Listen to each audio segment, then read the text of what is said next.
Hello my dear friends, it's Sven here from Nerds Unite and welcome to another episode of Tabletop Tuesday.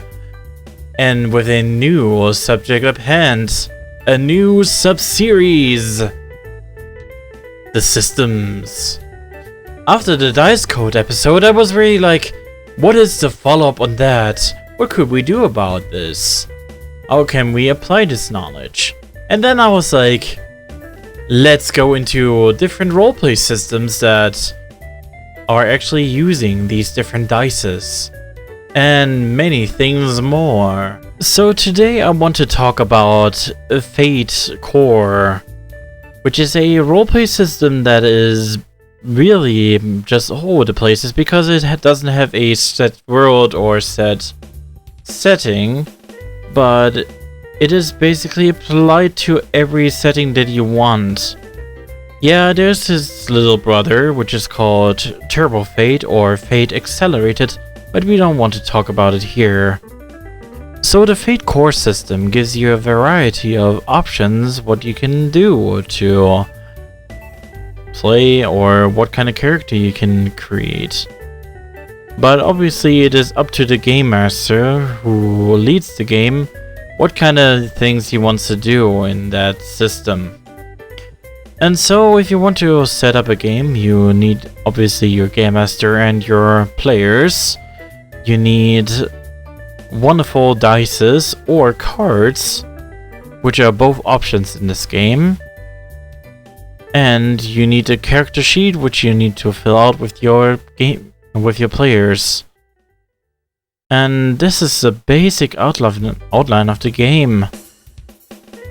And basically this, the other steps are done within minutes, but the character creation is just done within 5 minutes or so.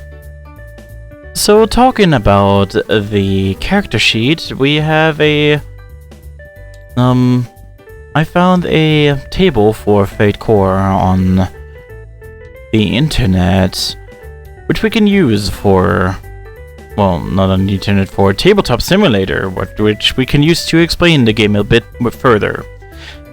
So real quick, we have the name, we have the description. So the description is basically what your character is all about, the overall concept, how would you explain your character? Let's say we take Sev Eriksson, and he is a barbarian of Jotunheim.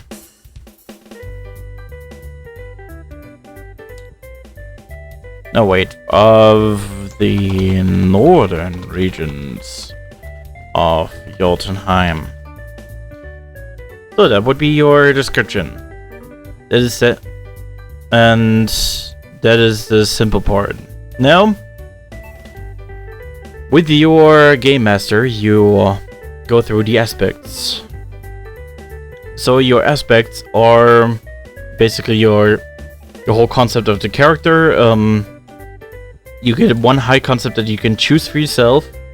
It is the basic, who are you, or what do you represent? And that could be, I am a barbarian. And the barbarian can be either interpreted by you or the game master while he is actually telling the story.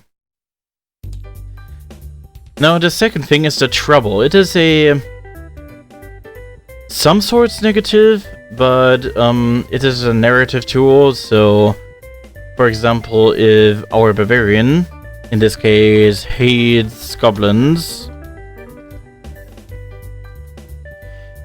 our game master could use it to trigger him every time a goblin walks by, even a civilized one. And he might be forced to do actions or get negative results if he wants to do a test. And then there are 3 other aspects. You get those. I showed you this other sheet. There is a somewhat,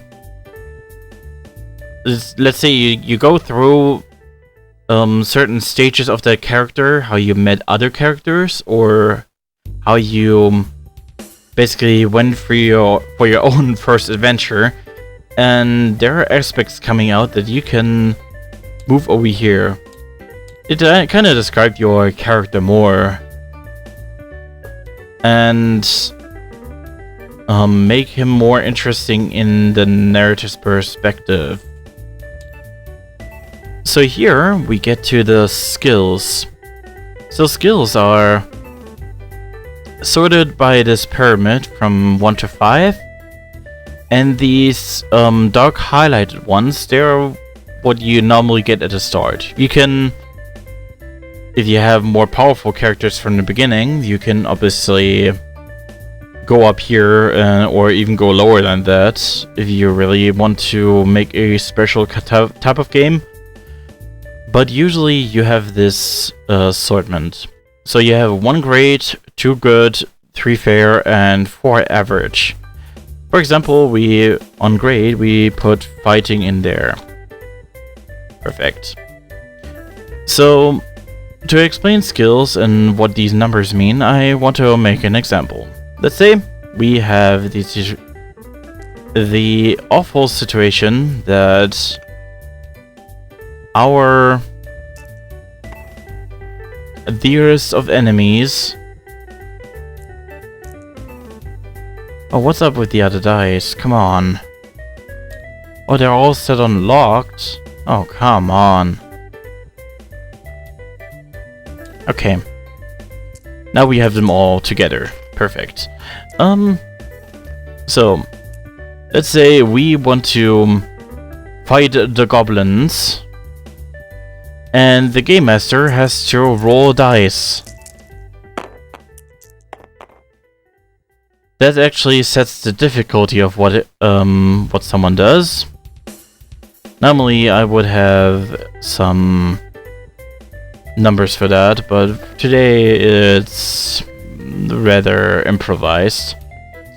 So for example, we have 1 success and 2 misses. Blah blah blah. So we have 1 success and 2 failures.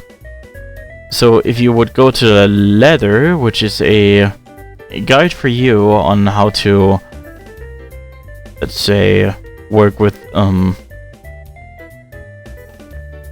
difficulties, you can look it up here, and it would be a poor one because every plus gives a +1, every minus gives a -1, and every blank is 0. So we would have +1, which would be from 0, it would be an average, and then we have -1 and another -1. So we're here at poor. So my character in that case would have to, if he wanted to attack, he has to call the attack action, and as he is already good in fighting, he can use that aspect, plus he can use the dice, for example. No, we didn't roll well, we rolled pretty fair. So in this case it would be 2 pluses and 1 minus, so we have a +4 already. So we would go into superb and fantastic, and because we have a -1, we would go to superb, which is way better than the goblin. So yeah, the goblin is down probably. As I said, normally there would be certain things on how the goblin can defend himself, so you would have a knowledge about that in the normal case. But there's more to be had in this game. Oh, there was one thing that I tried to that I forgot at this point. So every skill that you use has 4 actions that you can use. Obviously, some actions fall off when it is not suitable for that. So you have the overcome to get past an obstacle. For example, you have a lockpicking skill and you want to use overcome to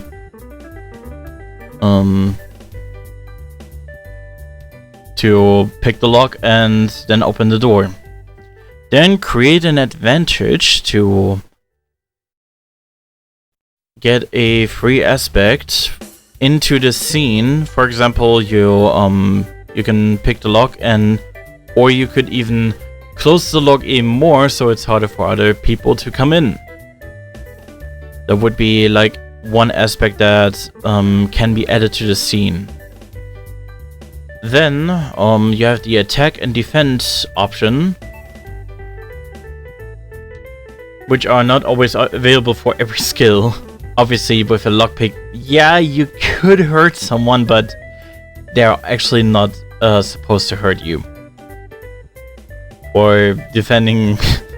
I think that would be quite interesting. Maybe if you had a mice that has a rapier and you try to defend that, but other than that, you shouldn't use the defense skill on that. Yeah, so the game is logical. You see that. So now we get to stunts and extras. So extras are basically things that could be added to the game or can come on later in the story, like we have the broadsword, which gives you +1 to fighting, for example. And then we have the stunts. So stunts are declared actions that you can use to in certain situation. Like for example, we want to do a circle attack with Seth Erickson, and we have to describe when this stun can actually happen. It's like the conditions that you have to be put in so you can use the stunt. So in that case, if I am surrounded by enemies, I attack everyone with the blade, my sword, who is around me. That would be a stunt. Each page where you can get the game, at least the official pages, they also have a stunt maker if you are clueless or if you don't know what stunts are basically made of, but that's the basic build up for them. Like you have the name, you have a condition when it happens, and then what happens. So the last thing that we need to explain is, what are these fate points that you can see here? Do they have a purpose? Yes, they have. So when you do actions, you're able to do different actions with the fate points. So as I explained to you before, you have aspects that you can work with. For example, the aspect that you are a fierce warrior.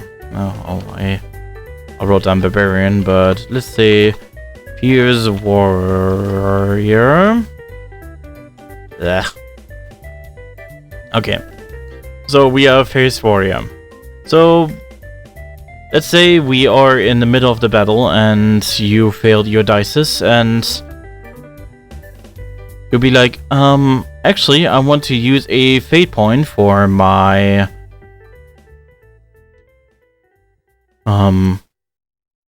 for the battle to turn in my favor.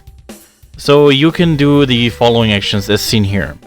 You can either take that +2 to your skill roll, or reroll all your dice. You can also, or you could say, I use the aspect to use +2 on another character's roll, so if you want to support the players. Or you could even use +2 or to give it to a passive character that might be in the background. Like, for example, a bird that is that is in the scene and actually just beeps all the time. He might be able to attack you, attack the opponent, for example, or it could be important for that scene. All in all, these fate points, they are determined by your refreshment rate. Your refreshment rate is determined by... Oh, come on. Let me just check that for a second. Okay, guys, I did a quick research. I forgot something. I haven't played it for quite a while, so I'm sorry for that. So you have the stunts. You get up to 3 stunts for free. And normally your refresh rate is also 3.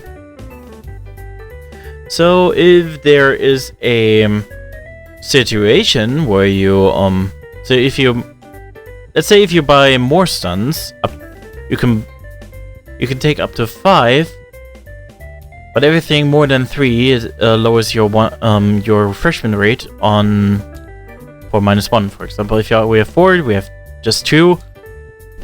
And if we have 5 stuns, we just get 1. So, an example, we played our game of Fate Core on one night. You spend all the points, and then you have 5 stuns, for example, and you would only get just 1 back. With the regular 3, you would get 3 back. Pretty simple, I guess. So this has been the episode for Fate Core. Well, hopefully you liked the content that you saw, and maybe you want to play it as well. If you want to, I will put down the links for downloading the rule system and anything else that you need down below in the descriptions. Until then, take care, my friends, and stay roleplay. Until next Tabletop Tuesday, bye!